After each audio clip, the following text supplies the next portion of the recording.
Chapter 4 of Lewis and Clark. This LibriVox is in the public domain. Recording by Roger Moline. Lewis and Clark by William R. Lytton. Chapter 4 The Start. As it was first organized, the party consisted of 29 members.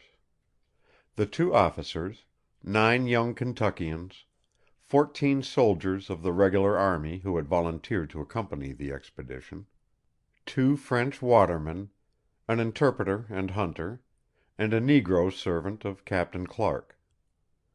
At St. Louis there were 16 additional recruits, an Indian hunter and interpreter, and 15 boatmen, who were to go as far as the villages of the Mandan nation. This brought the total to 45. A broadly inclusive statement must suffice to characterize the non-commissioned men. They were brave, sturdy, able, amenable to discipline, yet full of original resource; ideal subordinates, yet almost every one fitted by nature for command, if occasion should arise. They proved themselves equal to all emergencies. At least 5 of these men kept journals, and no better index to their character need be asked than that afforded by the manuscript records. If ever there was temptation to color and adorn a narrative with the stuff that makes travelers' tales attractive, it was here; yet in none of the journals is there to be found a departure from plain, simple truth-telling. Their matter-of-fact tone would render them almost commonplace, if the reader did not take pains to remember what it all meant. Nowhere is there anything like posing for effect. The nearest approach to it is in the initial entry in the diary of that excellent Irishman, Private Patrick Gass, and parts of this have been branded as apocryphal, the interpolation of an enthusiastic editor.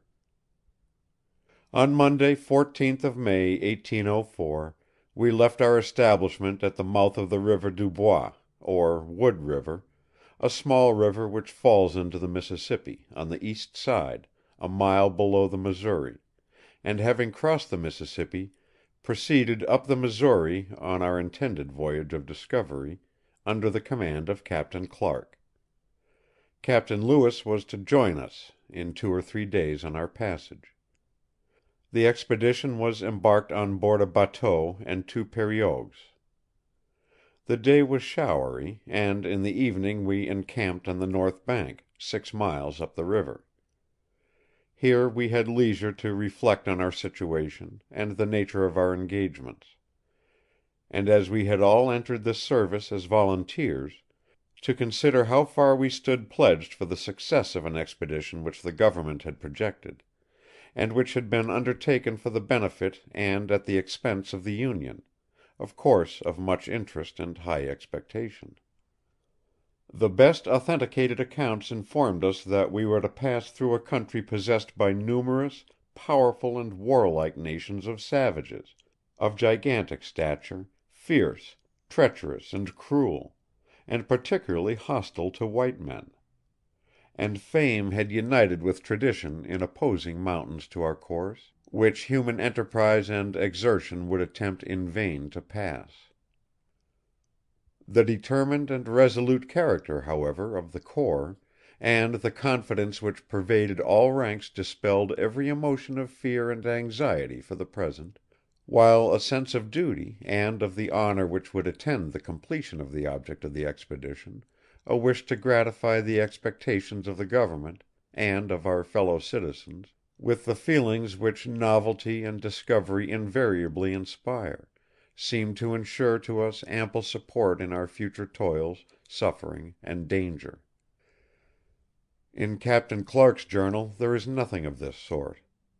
The opening entry is a bare memorandum of latitude and longitude, a note as to the appearance of the river banks, and a statement of the number of miles covered during the day, a memorable achievement in modesty.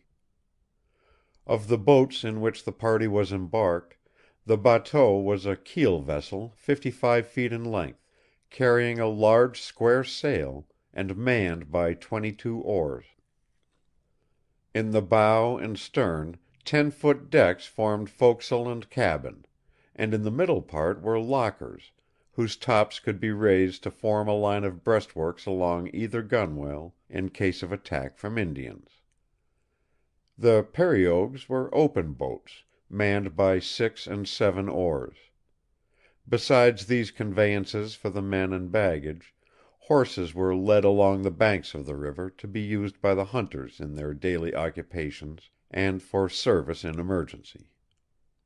The officers had observed the wise rule of travelers, and had sought to simplify their equipment to the last degree. The name of Lower Missouri attached to that part of the river between its mouth and the entrance of the Platte. Over so much of the route the expedition passed quietly. A few notes from the journals will suffice to show the nature of the daily labors.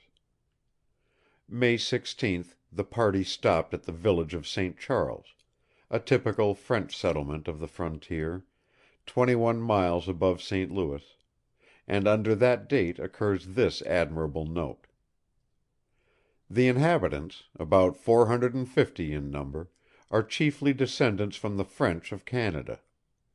In their manners they unite all the careless gaiety and amiable hospitality of the best times of France.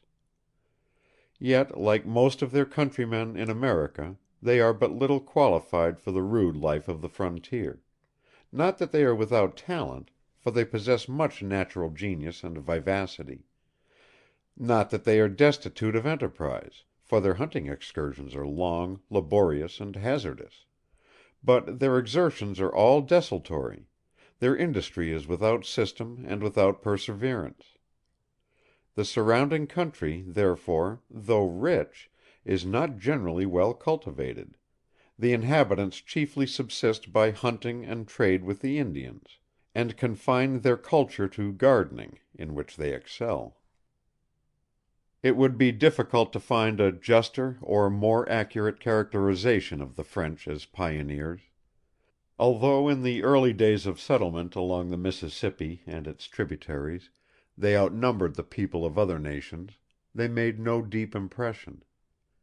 They got along admirably while they were sustained by the tonic stimulus of excitement and variety; but when that was removed, they found the conquest of even the richest of lands too dull for their tastes. Lacking stability of nature, they could not achieve solid results in prosaic labor. They did not so much as lay a foundation for the serious builders of after years. May 22nd, in camp on Goodman's River, the party made its first trade with Indians.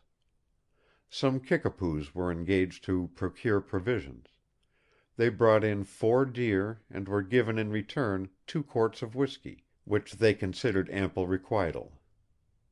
May 25th, stopped for the night at the entrance of a creek on the north side, called by the French La Charette, 10 miles from our last camp, and a little above a small village of the same name.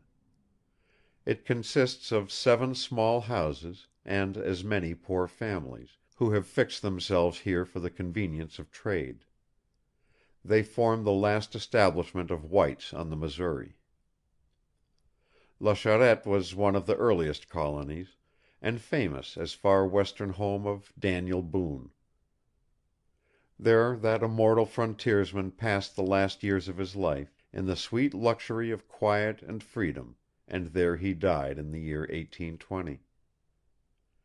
Throughout those first weeks the journals breathe content. Every man was abundantly pleased with his work and his lot; game was plentiful, in great variety; the difficulties to be overcome were no more than those attending the navigation of a swift and turbulent river, whose erratic channel was filled with sandbars and dead timber. The travelers were enjoying a typical prairie season of the lower altitudes, which makes an ideal setting for outdoor life. Here and there they came in contact with friendly bands of Indians.